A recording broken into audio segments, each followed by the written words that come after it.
Big boss ಹೌಸ್ಗೆ ಮಾಲಿನ್ಯ ನಿಯಂತ್ರಣ ಮಂಡಳಿ ನೋಟಿಸ್ ಅನ್ನ ಕೊಟ್ಟಿದೆ. ನೋಟಿಸ್ ಸಮರ್ಥಿಸಿಕೊಂಡ ಅರಣ್ಯ ಸಚಿವ ಈಶ್ವರ್ ಖಂಡ್ರೆ ಅವರು ಬಿಗ್ ಬಾಸ್ ಹೌಸ್ಗೆ ಮಾಲಿನ್ಯ ನಿಯಂತ್ರಣ ಮಂಡಳಿ ಈಗ ನೋಟಿಸ್ ಕೊಟ್ಟಿದೆ. ನೋಟಿಸ್ ಅನ್ನ ಸಮರ್ಥಿಸಿಕೊಂಡಿದ್ದಾರೆ ಅರಣ್ಯ ಸಚಿವ ಈಶ್ವರ್ ಖಂಡ್ರೆ ಅವರು. ಈ ಹಿಂದೆ ರಾಮನಗರ ಪ್ರಾದೇಶಿಕ ಕಚೇರಿಯಿಂದ ನೋಟಿಸ್ ನೀಡಲಾಗಿದೆ.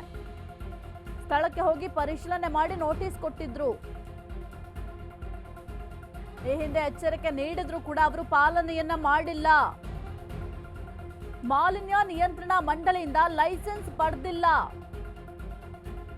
ಜಾಲಿವುಡ್ ಸ್ಟುಡಿಯೋನವರು ಈ ಬಗ್ಗೆ ತಲೆಕೆಡಿಸಿಕೊಂಡಿಲ್ಲ ಅಂತ ಹೇಳಿದ್ದಾರೆ ಅರಣ್ಯ ಸಚಿವರಾದಂತಹ ಈಶ್ವರ್ ಖಂಡ್ರೆ ಅವರು. ಇದು ಕೋರ್ಟ್ ಆದೇಶ ಉಲ್ಲಂಘನೆ ಮಾಡಿದಂತೆ ಅಂತ ಖಂಡ್ರೆ ಅವರು ಗುಡುಗಿದ್ದಾರೆ. ಹೀಗಾಗಿ ಕ್ಲೋಸ್ ಮಾಡಿ ಅಂತ ನೋಟಿಸ್ ನೀಡಲಾಗಿದೆ. ಕಾನೂನಿಗಿಂತ ಯಾರು ದೊಡ್ಡವರಿಲ್ಲ, ಕಾನೂನು ಪ್ರಕಾರ ಕ್ರಮ ಕೈಗೊಳ್ಳಲಾಗುತ್ತೆ. ಬೆಂಗಳೂರಿನಲ್ಲಿ ಅರಣ್ಯ ಸಚಿವ ಈಶ್ವರ್ ಖಂಡ್ರೆ ಅವರು ಈ ಒಂದು ಹೇಳಿಕೆಯನ್ನ ಕೊಟ್ಟಿದ್ದಾರೆ. ನೀವು ಕೂಡ ಗಮನಿಸ್ತಾ ಇದ್ದೀರಾ. ಕರ್ನಾಟಕ ರಾಜ್ಯ ಮಾಲಿನ್ಯ ನಿಯಂತ್ರಣ ಮಂಡಳಿಯಿಂದ ನೋಟಿಸ್ ಅನ್ನ ನೀಡಲಾಗಿದೆ.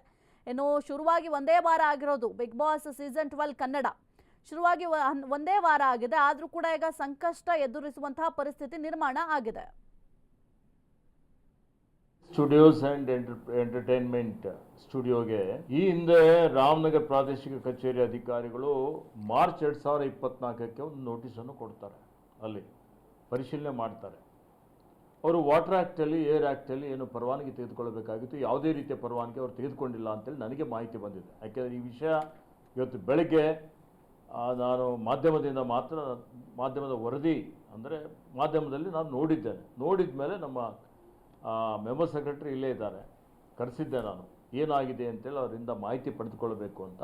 ನನಗೆ ಅವರು ಮಾಹಿತಿ ಕೊಟ್ಟ ಪ್ರಕಾರ ಈಗ ಬೆಳಿಗ್ಗೆ ಅವರು ಪರವಾನಗಿನೂ ತೆಗೆದುಕೊಂಡಿಲ್ಲ, ಅರ್ಜಿನೂ ಹಾಕಿಲ್ಲ, ಪದೇ ಅವರಿಗೆ ಹೋಗಿ ಪರಿಶೀಲನೆ ಮಾಡಿ ನೋಟಿಸ್ ಕೊಟ್ಟರು.